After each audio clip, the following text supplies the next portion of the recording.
Hello everyone, so welcome back again to this channel. So in today's video, I'm going to show you how to fix your Grok AI is not generating images, or basically it's just not working.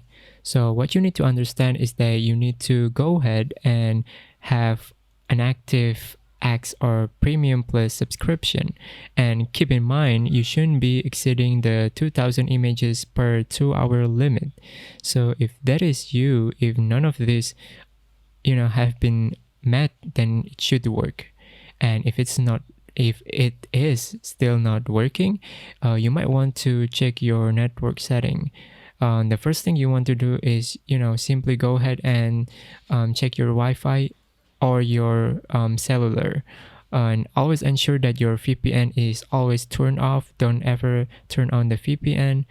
And if that still not working, you might want to reinstall the application, or you might want to reload the website if you open in your browser.